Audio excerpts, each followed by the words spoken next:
Hi students, so we are now discussing question number 5 of paper 1 of physics JEE Advanced 2022.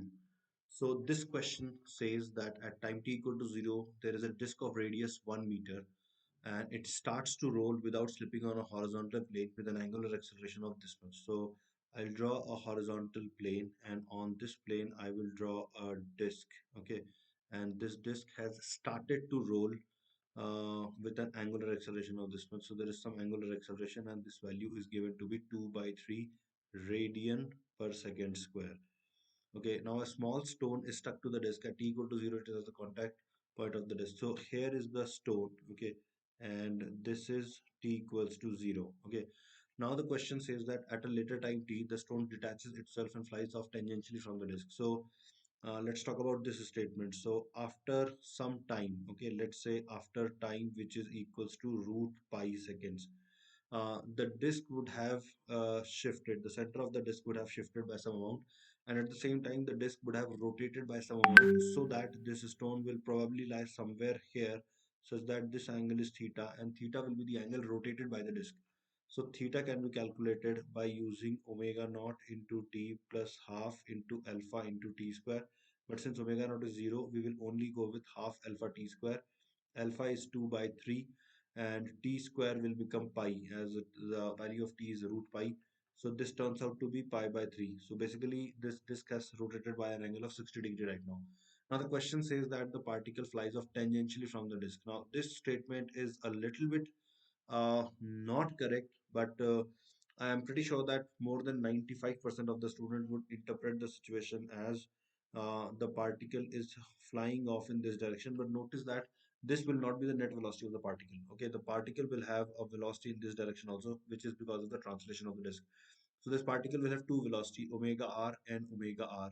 Okay, so in ground frame, the velocity will not be along the tangent to the disk. It will be in some other direction. But the answer, we get the answer when we assume this situation, and that is what the question maker thought while preparing the question. That is how the answer is given, and that is what we will assume while solving this question. So this particle will have a speed of omega r. Also, since we have calculated the value of theta as 60 degree, now we can know the height of this point. We can know the height of this point where the stone detaches itself from the disk. This height, let me write it as h naught.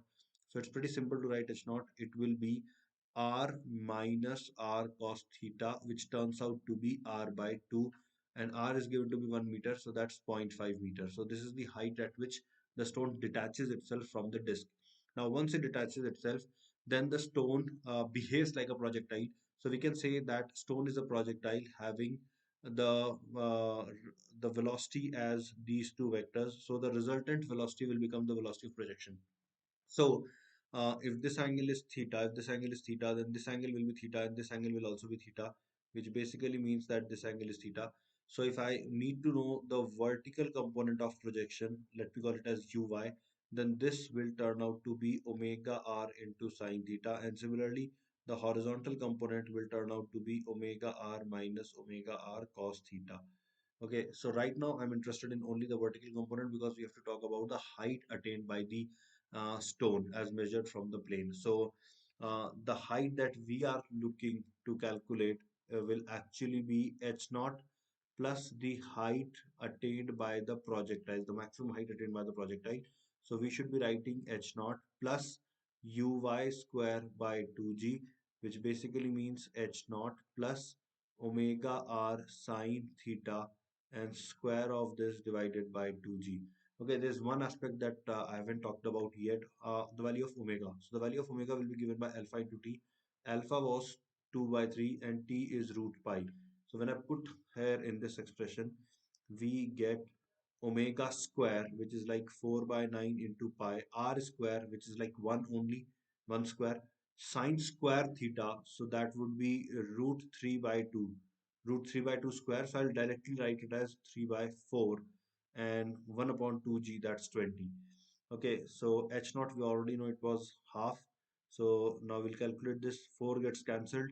Okay, so we end up with pi by 60. Check this out. This 3 gets cancelled here. So we end up with pi by 60. Now if we compare it with the given expression says half plus x by 10.